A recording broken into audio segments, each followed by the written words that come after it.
I've been asked that question, and you've always got to have a good answer for that. Who I am, I think, is a person that's designed to help other people grow. My thought process has always been, I need to be the provider for my family. When I got to college, Disney came to our campus and interviewed 500 people for 2 slots to be interns at Disney. And I wanted that more than anything. I think Disney got sick of hearing from me. I called at least 3 times a week.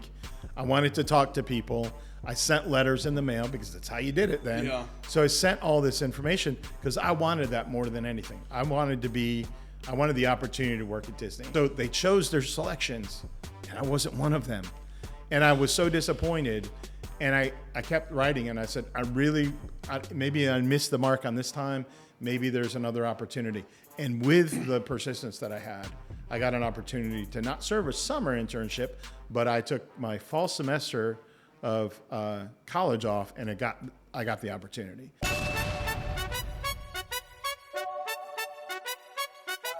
What's up, guys? Lift and Love. Lift and Love here. Where did you pull this question from?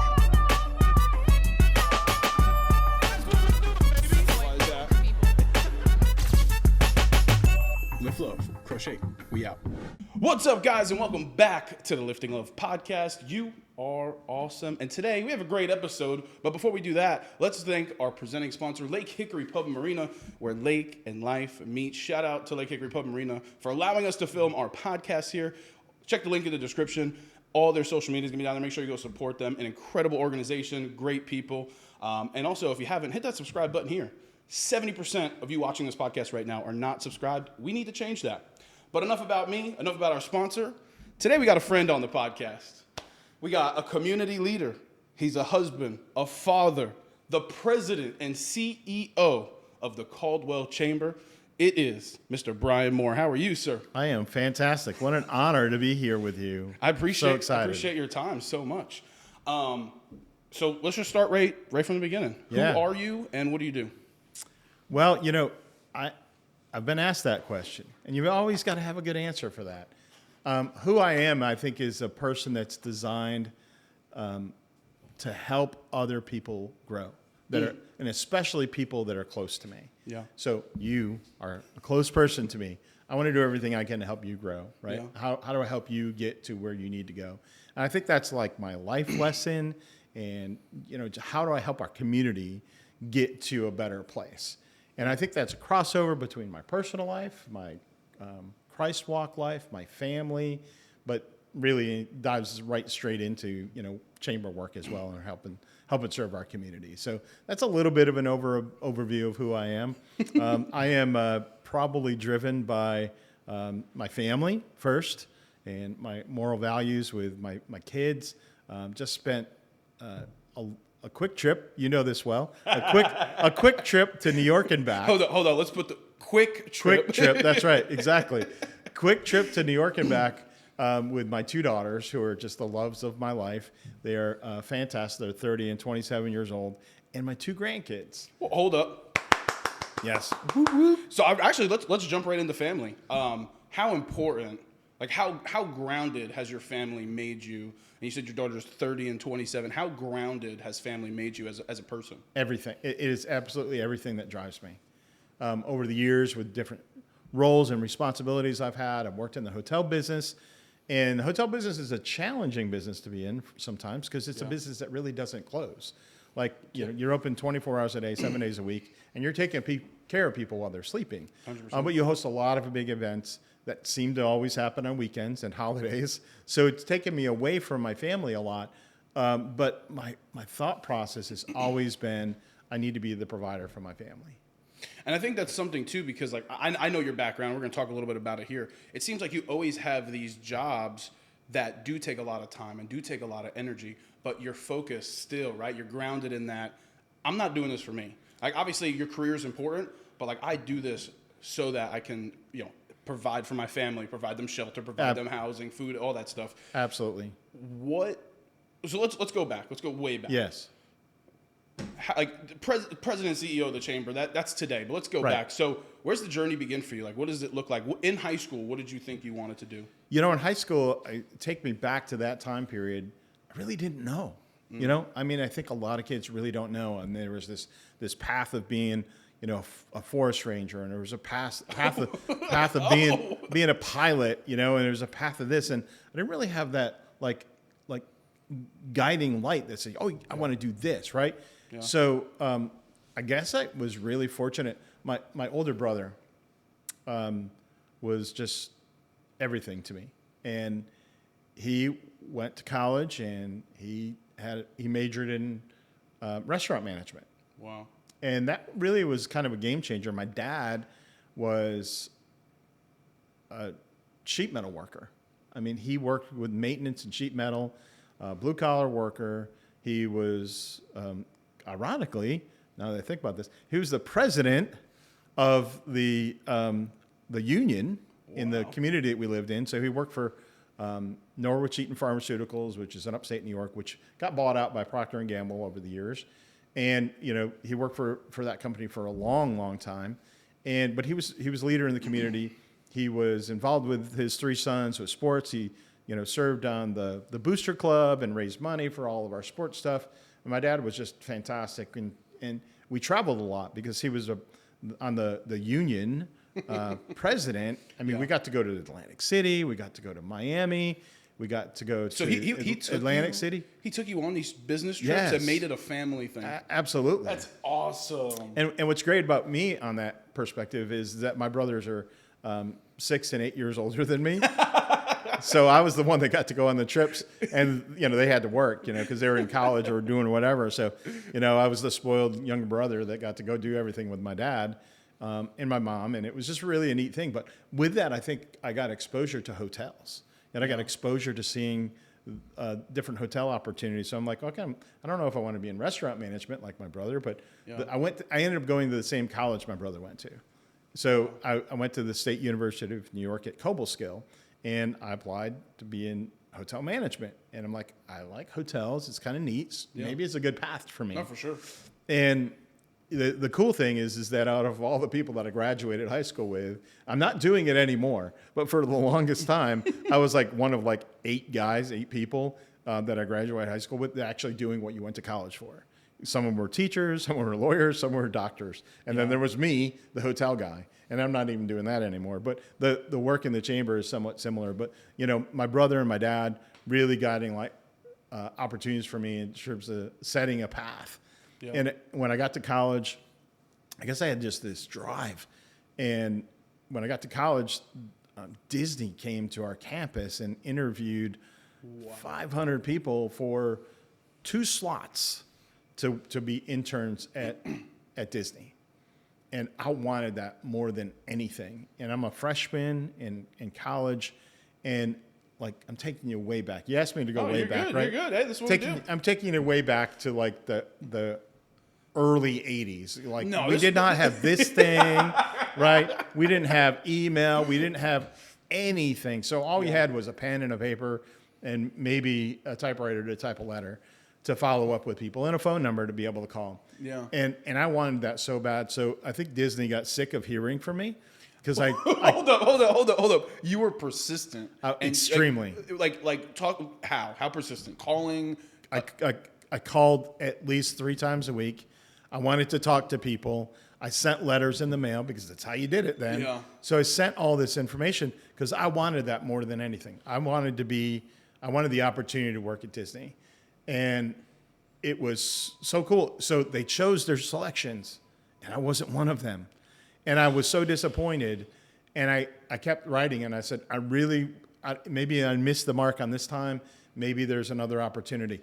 And with the persistence that I had, I got an opportunity to not serve a summer internship, but I took my fall semester of college off, and I got the opportunity. So I worked from August to January. And that is like the pinnacle of experience. Disney, I just went this summer, me and my wife and my best friend and his wife. it is when you talk experience, because hotel management and that's experience. Like you're building the best customer service experience, similar to what you're doing with the chamber, right? But like Absolutely. Disney is like the Super Bowl of customer experience. Because I mean, you go there the first time and you get this big pin, a big thing that says first time here, and every staff member says hello to you and finds you if you have that thing on that little sticker. The literal pinnacle of customer experience. Continue, sorry. They're the creators of experiential marketing. It's unbelievable. How do you take this experience, whether it's that pin or it's the kid or even the parking, how do you take the experience of all of that and make it something memorable for people? And that's always resounded in me after the Disney process of working in hotels and just trying to do some neat things from that avenue.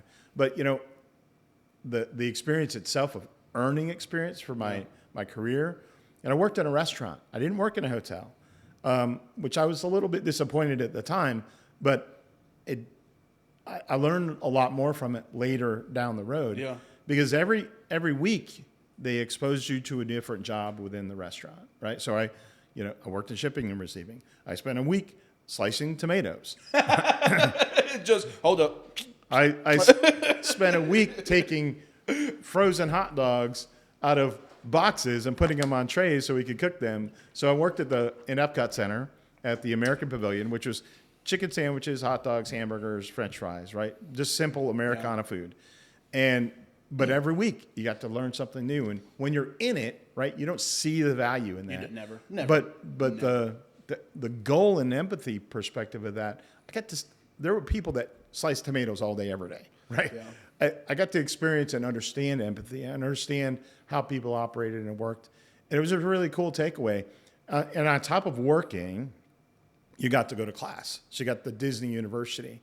And I'm really dating myself going back in time. So right when I started, the class, had I gone through the summer intern program, I would have been in the last graduating class of what was called the Magic Kingdom College program.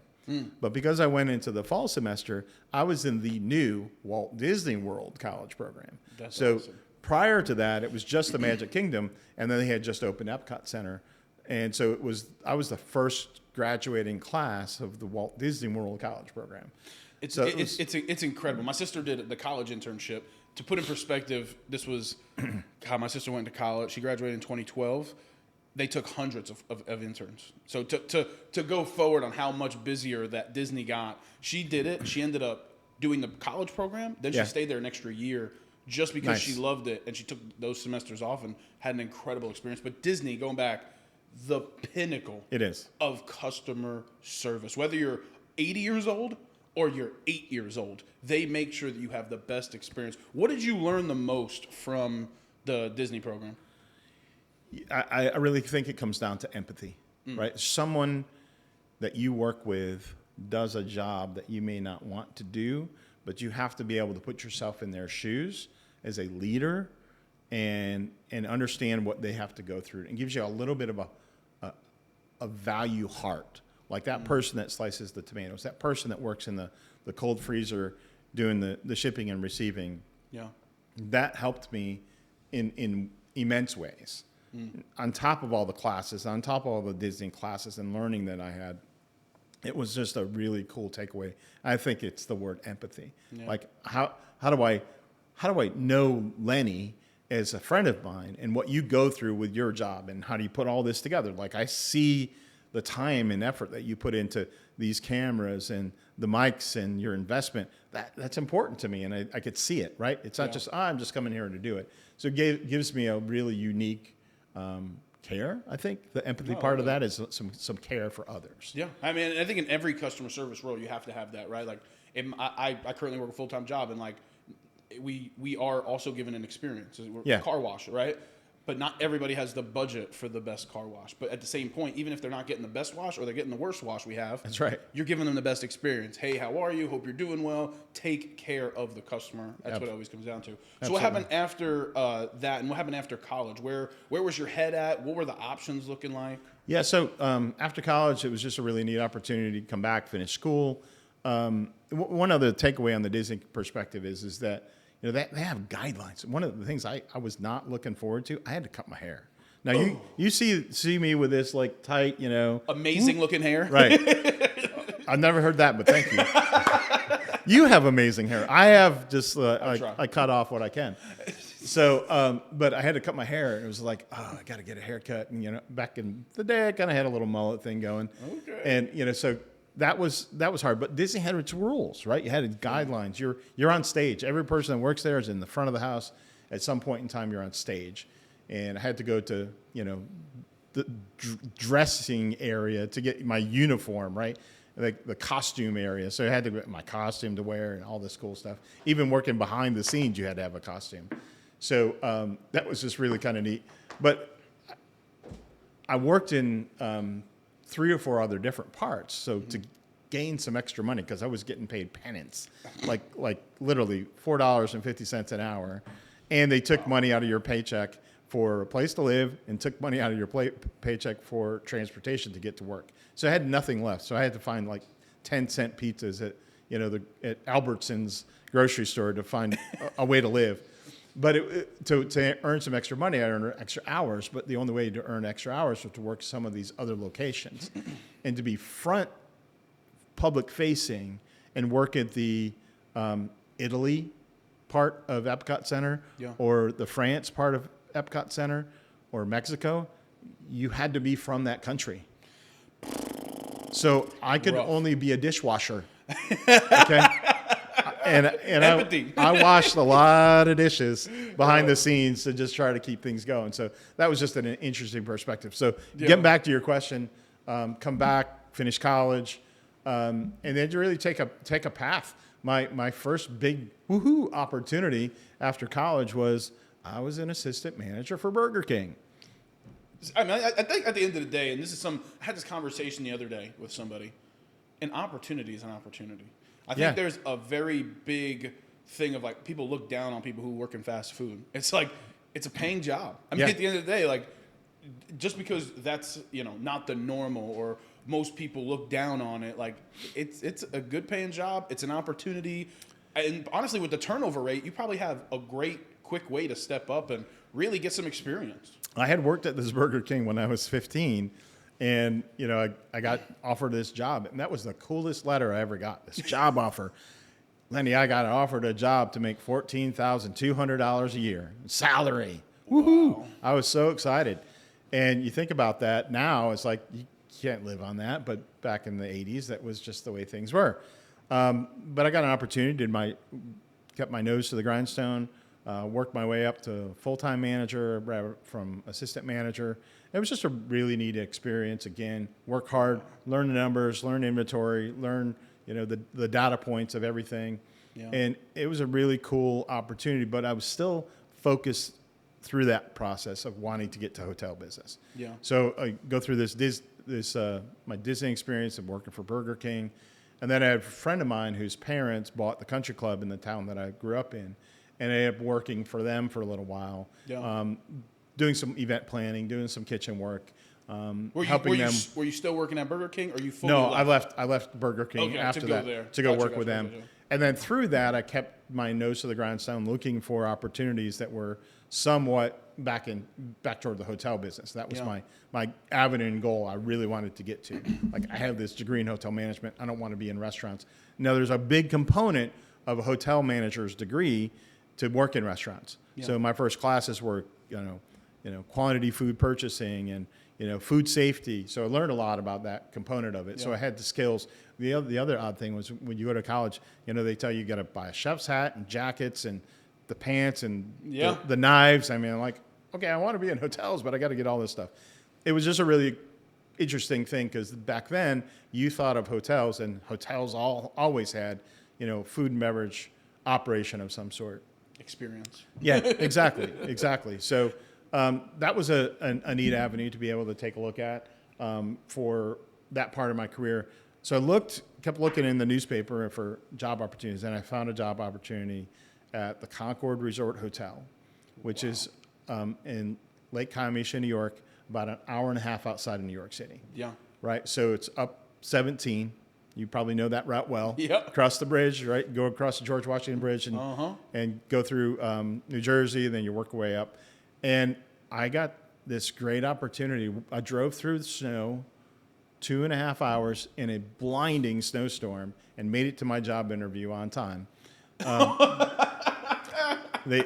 was like, I am not missing this. If you want it bad enough, you're going to make it happen. That's right. Snowstorm, don't care, no excuses. Don't care. That's right. In a front-wheel drive Nissan Sentra. Oh, right? my goodness. Just blinding snowstorm.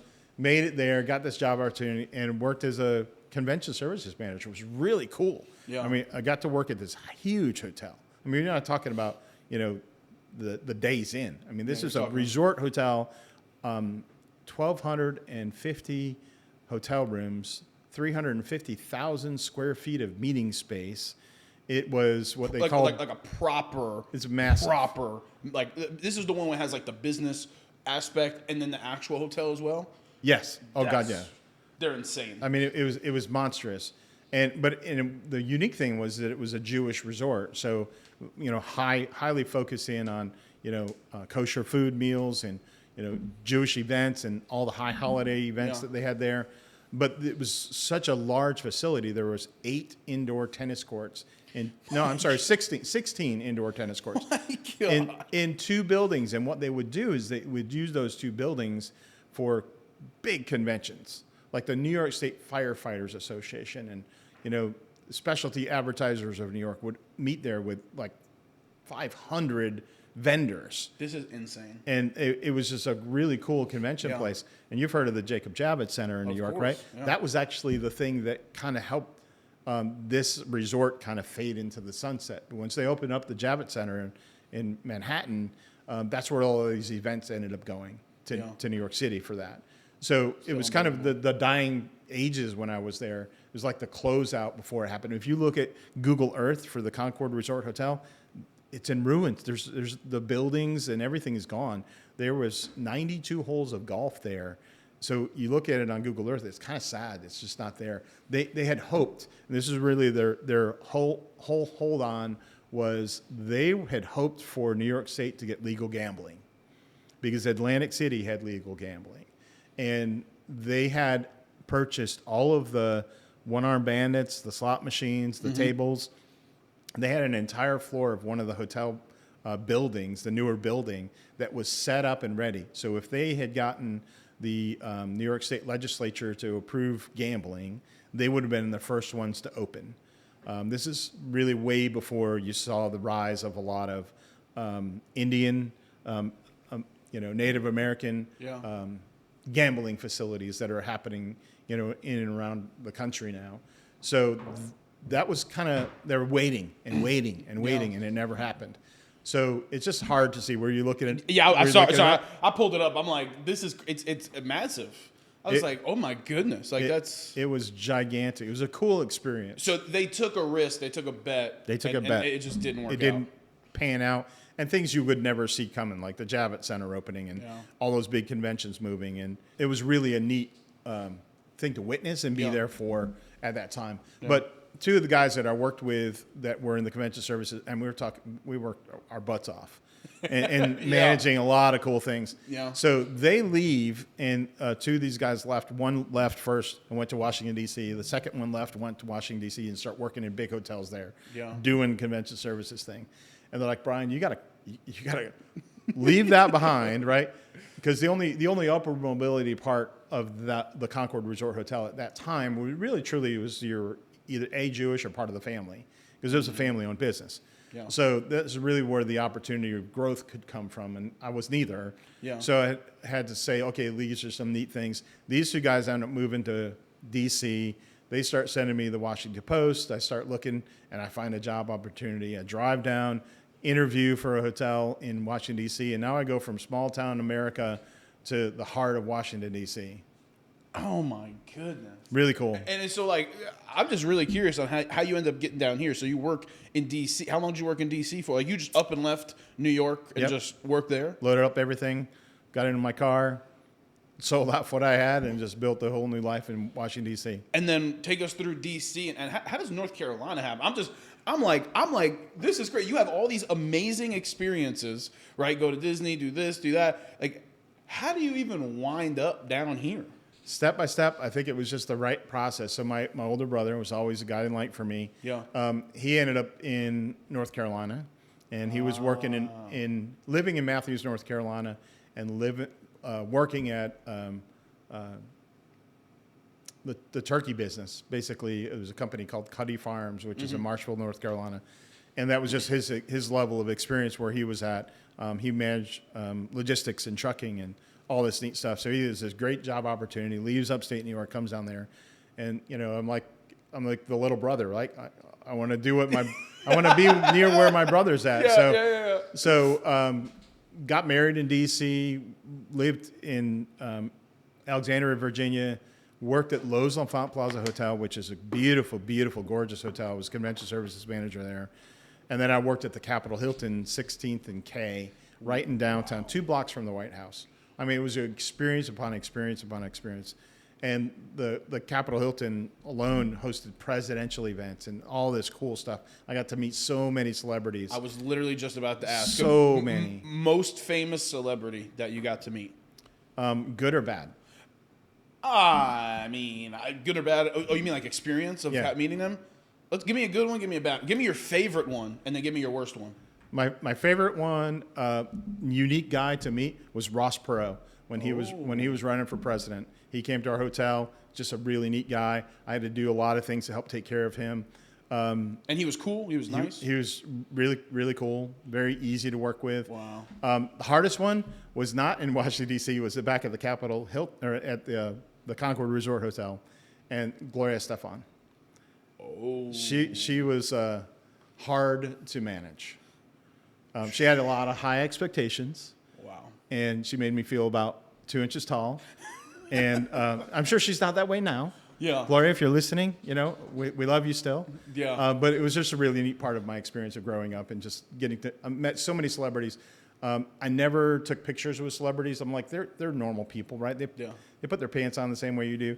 So if I had, I'd have like all these really cool pictures with all these celebrities, presidents, and just neat stuff. Yeah, I think it's super cool too, because like in the guest service, and this is how I genuinely view celebrities and all this, and this is my personal opinion.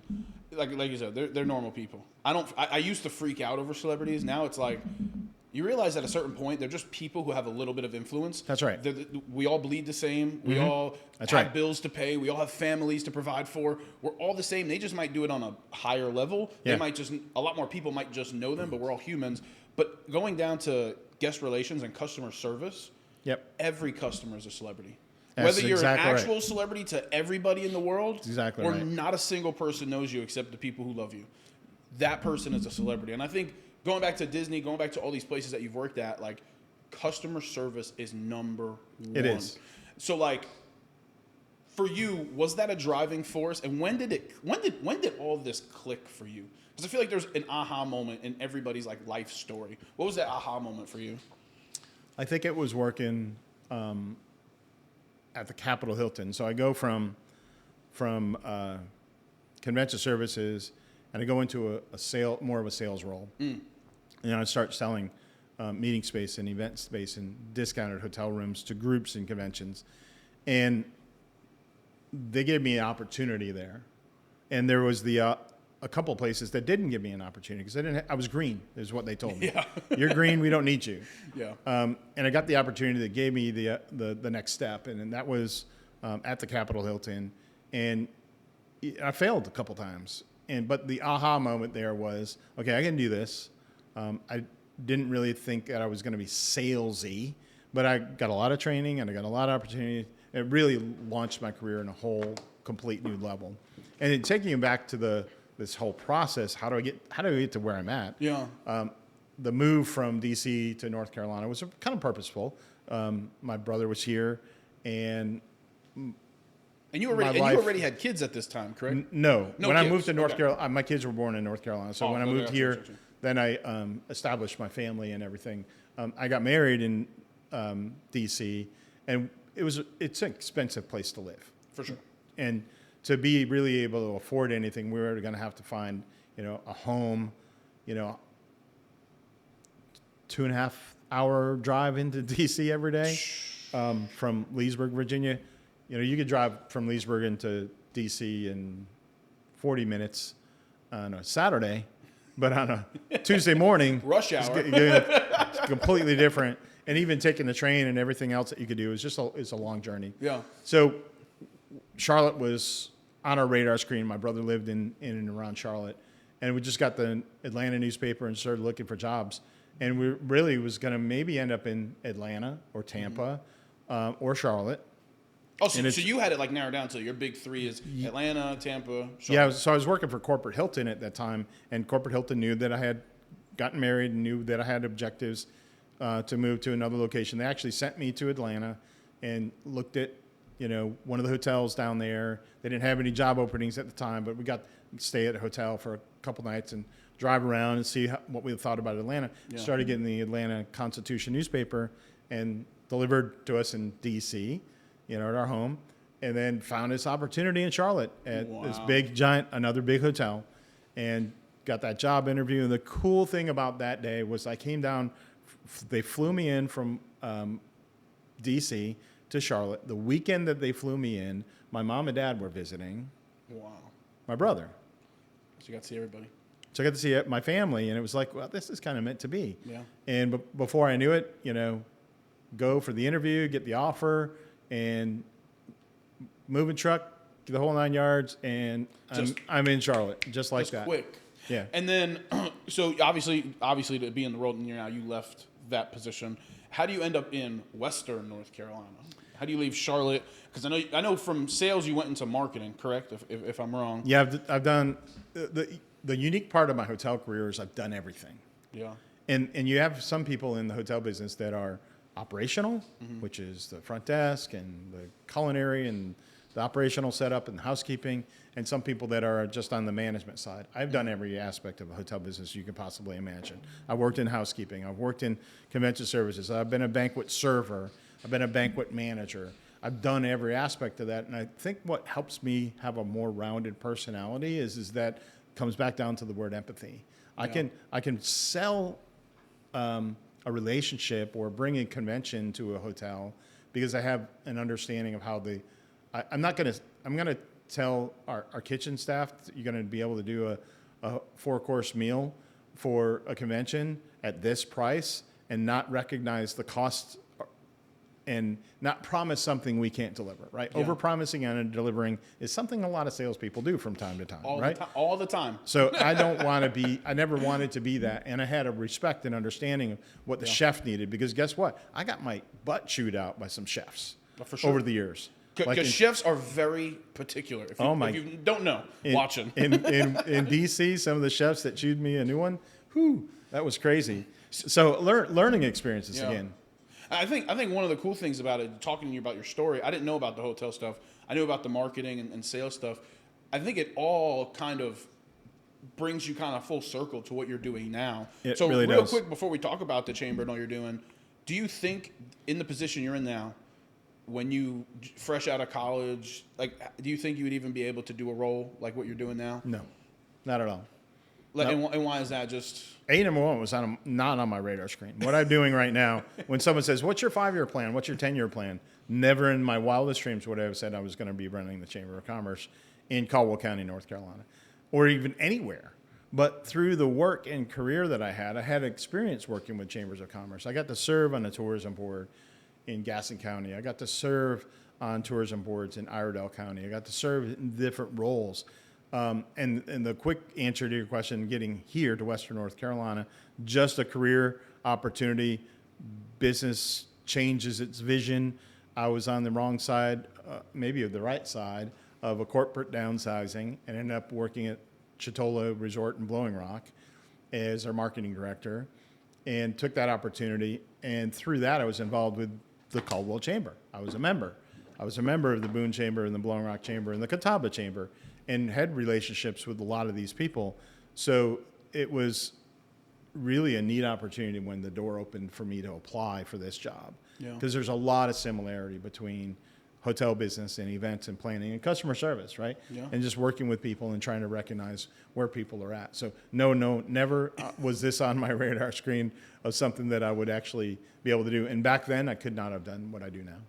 I think one of the cool things about the chamber aspect of, like, because up until recently, I didn't know, like, until I moved down here and started business, I didn't even know the Chamber of Commerce existed. Right. I think for the average person, nobody really knows what the chamber does, Yeah. unless you're in it and you're a part of it. But it's this beautiful thing. It is. Let me say, it can be. I know some people have had bad experience at other places, but like, it can be and should be this beautiful thing of partnership and collaboration between businesses in the community and like the Caldwell Chamber, for your example, where it's like, we're a team. We're in this together. And one of the great things I love about you, and I'll just say this, anytime somebody has a problem, like literally 5 minutes before we started this podcast, Dan was like, hey, X, Y, and Z. And you were like, let me make a phone call or two. I know somebody. Let's try to help out. And every time you're at a leads group, you come up to someone and you have this creative ability to be like, hey, I heard that you wanted X, Y, and Z. I know somebody, or hey, I was thinking X, Y, and Z. This might be able to help. Where did that creative mindset come from? You know, I guess I give it to a little bit of my mom. My mom was an artist. Oh. And so I don't have talent with a paintbrush. Yeah. I did at one point in time. I had creative, I was in photography, you know, so I did everything creative, but then I get exposed to a computer. So I got exposed to making things look nice and flyers and presentation. And it really comes down to quality, right? Yeah. The Disney component of it, you want to do it right, you got to do it right. It's got to look right. It's got to be done with quality. So the creative component from my perspective is just kind of innate in my system, and it's just built over the years. Yeah. And I used to say, I don't want to be the most creative guy in the room until someone can prove me that they're wrong. And at this stage in my career, I have great people that are around me and have been around me for years that I can now say I'm a mad scientist and I can come up with a really neat idea and let somebody else like help it see through the end, right? How many times have you and I collaborated? 100%. How many times have our staff at the chamber helped collaborate some ideas and then they bring it to life on paper or digitally and social media wise and golf tournament stuff that we've done in videos, right? Like just having fun with that. Like that, it's just part of my innate ability to do stuff like that. And so for the people who may not know of the Caldwell Chamber, kind of just give a little bit of a background, who you guys are, what you guys do. We'll just kind of go into the chamber. I think that's you set the tone of that. Not too many people know what the chamber is. Yeah. And my thought process was, okay, how do we put that into a sentence? And it's on our website, but it's basically a group of business leaders that get together and collaborate to build a thriving economy. Very simple. Yeah. How do you make that even more simple? And we are very fortunate. A couple of years ago, we started this strategic planning process. And through the strategic planning process, we kind of were able to take what was the old-fashioned mission statement and vision statement that people write, and quite frankly, I could have written them, and there were 3 sentences or 4 sentences long, and it was just a bunch of blah, right? Yeah. And I wrote them, and I couldn't even memorize them, right? So it was like, is it too much? So we really leaned into 3 words: strengthening local business, and that's really who we are, right? Everything else is inconsequential. Yeah. You don't need all the extra words. If you're an organization that's designed and focused on strengthening local business, for us, that's who we are and how we want to live. And it's the benchmark for us to make good decisions. It's the benchmark for us to say, we're not going to do that, but we will do this because it's about your business, Lenny. It's about Dan's business here. It's about every other chamber member's business. And if that's what our true north is, then we're able to fulfill it easier. Yeah. I think my favorite part of the Caldwell Chamber is the leads group. Yeah. I know that has been very different over the past couple years, but I feel the past year or two has really kind of gotten into a groove, and you've kind of got a system down, and it is very open compared to a lot of other leads groups that are very closed. And I mean, everyone does business their own way. There's no judgment, but I love the fact of people, even in the same space, coming together. Yeah. And being able to have those conversations. Because as somebody who is in marketing, when I first started, it's so weird. The first thing I was like, let me go talk to other marketers. Let me go talk to other people who are in my field. And, right. Just have a conversation. And so many doors were closed in my face.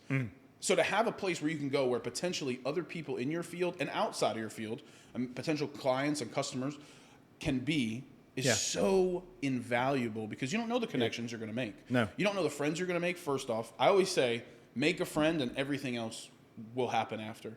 So the friends you're going to make and the people who potentially could help your business grow. What did the Leads Group look like, and what does it look like now, and how excited are you for the growth and adaptability of the Leads Group? The excitement is beyond amazing. Yeah. The back history, so I've been at this chamber into my 7th year now. Hold on. Greatest opportunity in my life is to be able to be in the role that I'm in to help serve our community. But John Miller was with Summit Insurance, was there at the Leads Group the other day, and he made a point to saying, this is the 7-year anniversary of the Leads Group that we had originally started. And originally, we were trying to follow a concept that other Leads Group had, right? You're the insurance guy, and you're the copier salesperson, and there's only one of you that's in this group, right? Small, it's industry specific, and you don't want to compete against others. And it was lead sharing. But it became more than that. It became communication points for these group of 10, 12 people to meet every week and discuss things that were happening in their businesses. And there was one member of ours that was not able to join that group because she was not, there was already somebody in her field, right? Or her line of business. And I'm like, how do we fix this to let this other person be involved, right? Yeah. We weren't big enough that we needed 2 Leads groups, right? So I'm out on the internet and trying to find other chambers of commerce and what are they doing. And I discovered the Chapel Hill Chamber of Commerce, which has had, I think for over 20 years now, this open Leads group concept. Wow. And I'm friends with the president and CEO of the Chapel Hill Chamber of Commerce, got to know him really well. And one of the things we say in the chamber business is you're only as good as what the other chambers are able to do. So we say R&D is not research and development; it's rip off and duplicate. So when you find that a chamber doing something great, it's like you give them a call, say this is really cool what you're doing. How do we can we use your idea? And they were open to us, and literally even like right down to the words that are on the Chapel Hill Chamber of Commerce Open Leads Group and ours. I mean, the words are all very similar. But it's opening, right? It's opening doors to be an avenue. So we go from 10, 12 people average to 30, 35, 40 average a week. Yeah. And it's really, really cool to see that happen. So we can have 2 people that are insurance, 2 people that are, employment professionals, and they can work together. And what's really cool about that, if you look at Bill Fields and Carl Beardsworth, right? They were both mortgage guys, right?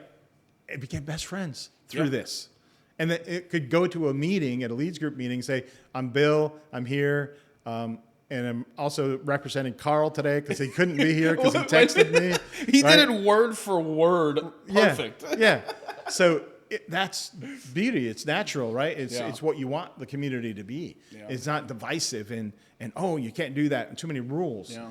So the Leads Group purity is come.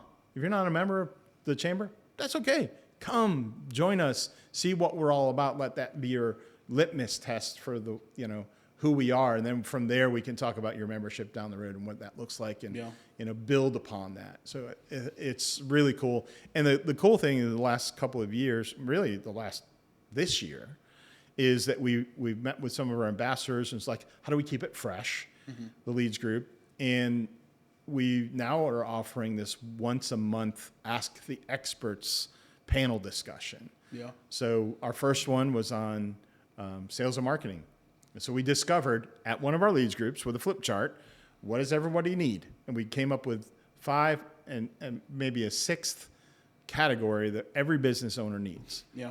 And I may be a really good mechanic, and I'm good at turning wrenches, but I know nothing about sales and marketing. So that's subject number 1. Subject number 2 was people.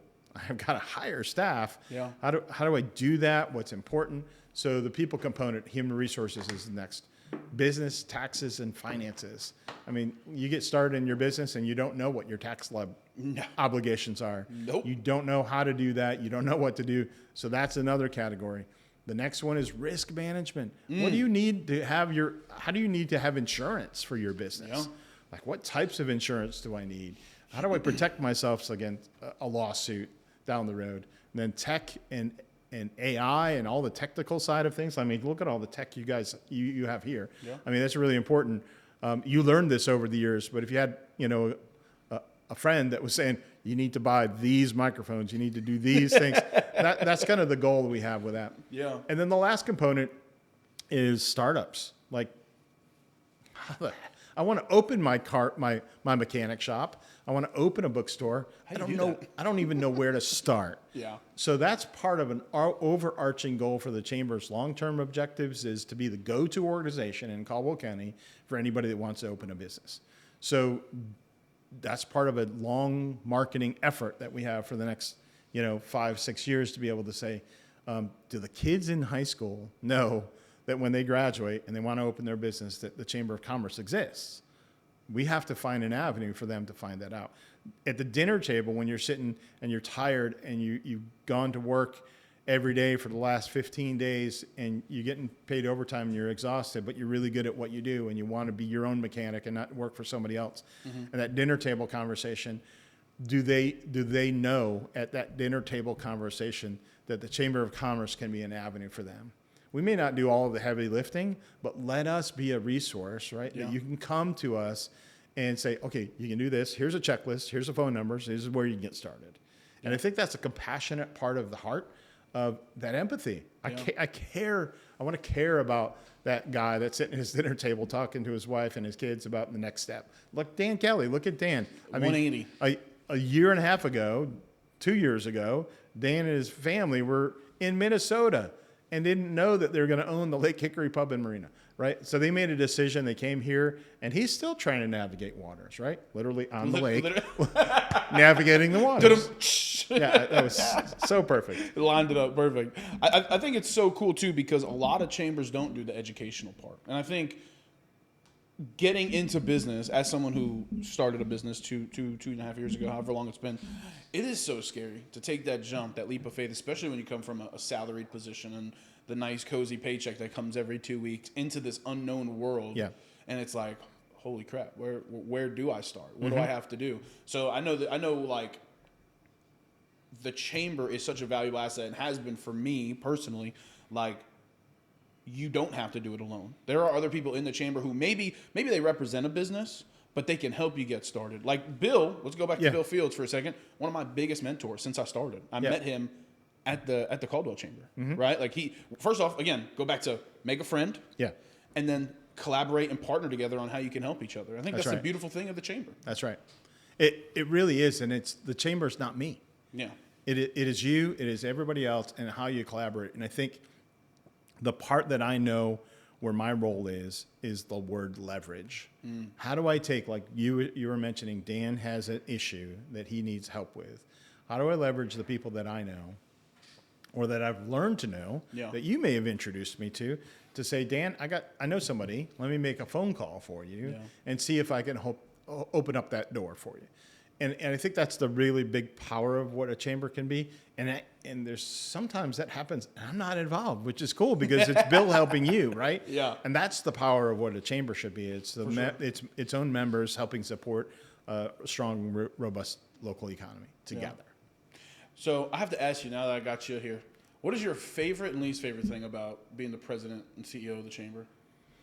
Well, it's interesting. So we're in the month of May, and my birthday is coming up in a couple weeks, and I'm at that precipice of not a Taurus but a Gemini. So as a Gemini, there's two of me, right? So there's I will do anything and everything for our members and our chamber, and I'll work 7 days a week and be out front, and be it here. And Saturday we worked. We had a ribbon cutting. We had the the Butterfly Festival in Hudson, and we had a ribbon cutting event Saturday. And on stage, ready to rock and roll, make it happen. But the other part, and that's great. I love that component. There's some part of me that shuts down completely. So that's the other side of me where you're like on stage, energy, enthusiasm, and then close up shop, right? I close up shop, and sorry, Mom, but sometimes my mom will call me and I don't answer the phone, or my brother or somebody else might call and I don't answer the phone because I just shut it down. So that's the hard part, is like you're on stage all the time, and I can't go too many places without seeing somebody on it, which is really cool. But I get to play both roles, right? I get to play the role of being a dad and having my quiet time and sitting on the couch and watching a movie. And I think everybody likes that. For sure.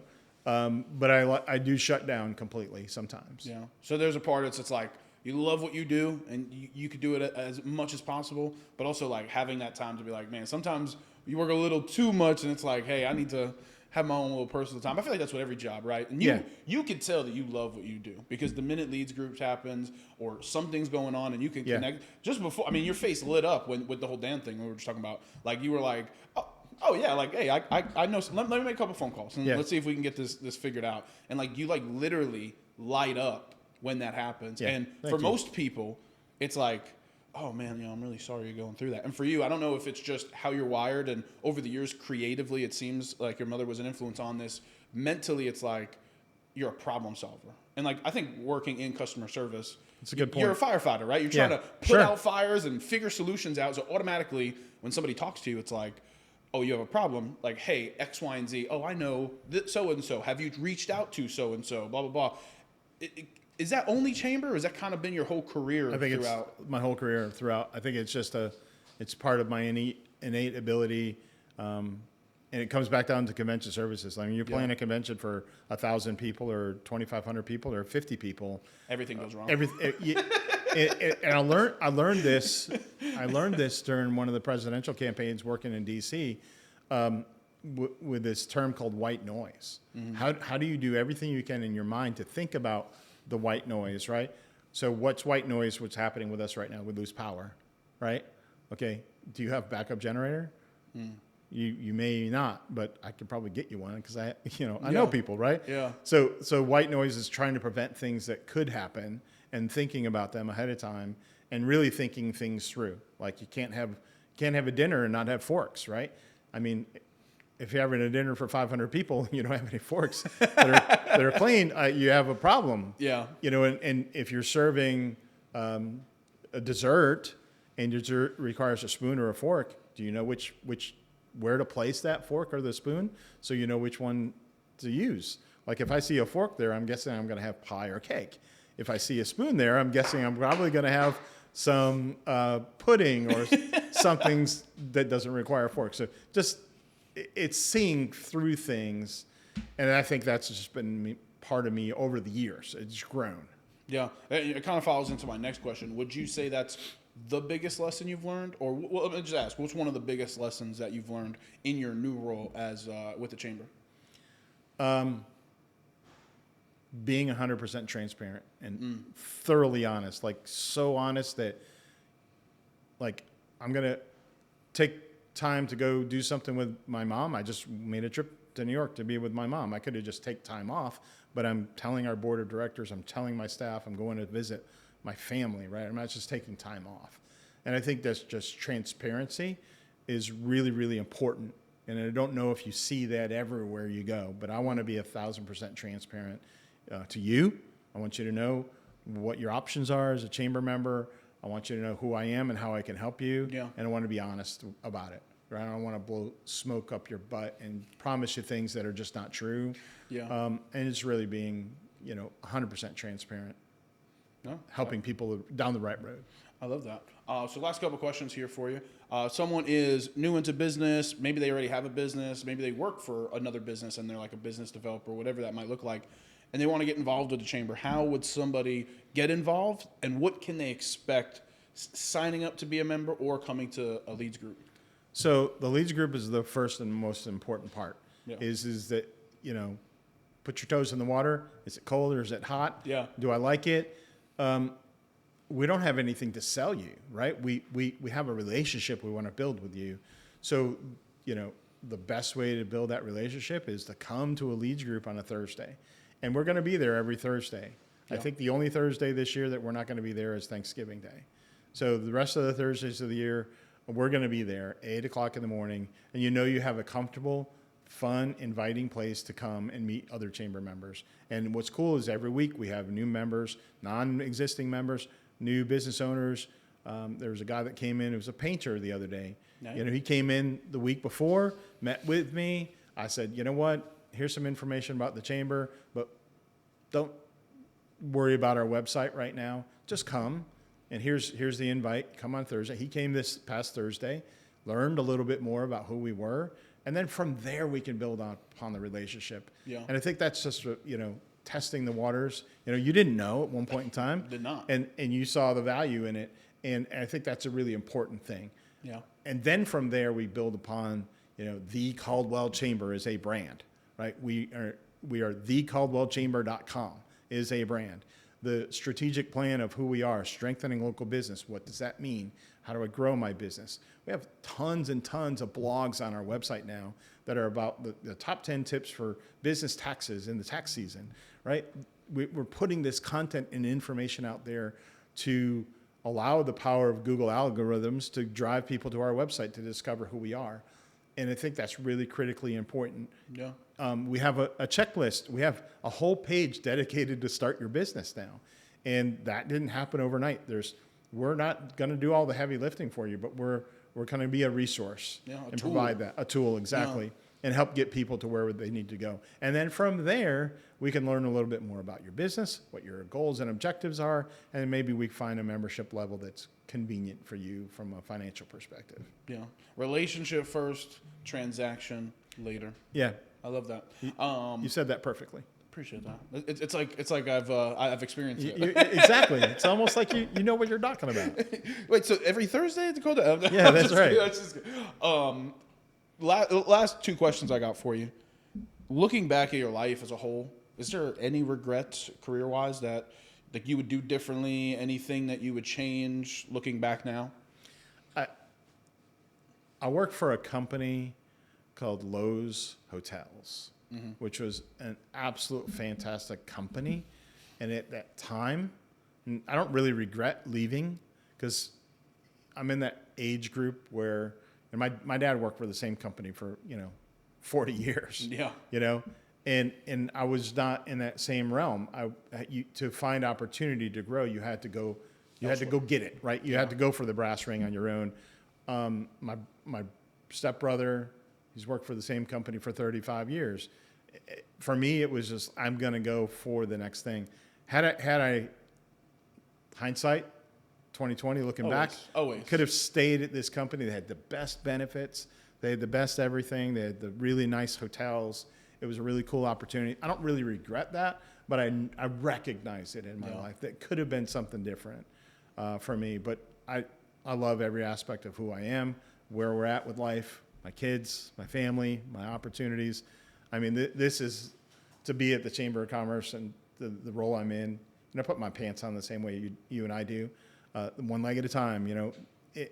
I have the unique opportunity to be called the president and CEO of the Chamber of Commerce, but I don't use it for my own benefit, right? The only time I use the president and CEO role and title is to help somebody else. If you need me to write you a letter of reference, I think it's going to carry a little bit of weight for you to have a president and CEO of the Chamber of Commerce, because everyone's, ooh, wow, that's cool, right? And I wrote 3 letters of reference last week for different people. That's awesome. That they can use for their job, for appointments to other roles, and I think that's the important part of how I get to be able to use that and help our community or individuals or people that are just friends grow. 100%. And then so the last question, first off, I just want to say thank you for your time. I really do appreciate it. The last question is the only scripted part of our show. We ask every single guest, for someone watching this right now, yes, what is the best piece of life advice that you could give them? Keep going. Don't be held back. And if you're in a job right now and it's not working, look for something new. Use the resources we have in our community, whether it's Google or whatever.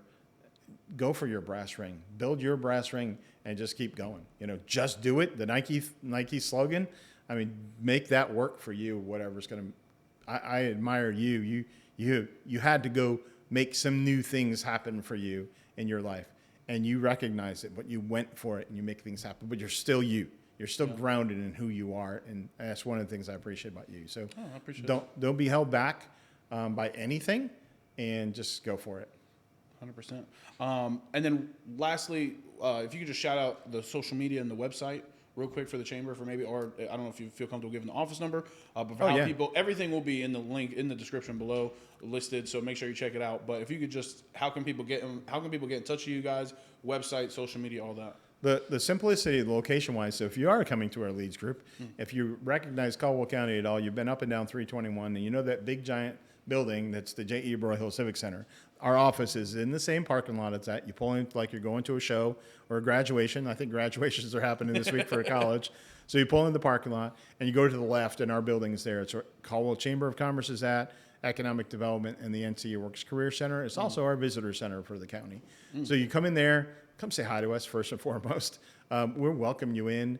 It's a great place to be. Website-wise, it's thecaldwellchamber.com. Social media, same thing, thecaldwellchamber.com. We have a tourism website called explorecaldwell.com. We have a Facebook group that's all about local businesses. That is the explorecaldwell.com Facebook group, which is a closed group. There's about 10,000 people in it for social postings. And then we have the chamber social postings for events and websites and all that good stuff. And our phone number is 828-726-0616. Boom. Thank you again. Thank you so much for your time. I really appreciate it. This is an honor. I loved hearing your story. I didn't know a lot of that stuff, so thank you so much. One last time, Bryan Moore, Caldwell Chamber. Make sure you go check it out. If you're a small business owner, if you're a business developer and you're looking to expand and grow business, do it through relationship building, through community. If you're in and around Caldwell, make sure you go check out the Caldwell Chamber. As somebody who has personally been a part of it, I can tell you that it's been awesome for me. I've gotten to meet some of my closest friends. I've gotten to meet so many people and partnered and made a lot of things happen. So thank you for that. Caldwell Chamber, make sure you check them out. One more time, for Lake Hickory Pub Marina, where lake and life meet, for allowing us to record our episodes here. And lastly, hit that subscribe button. But most importantly, lift love, crush hate. And until next time, we out.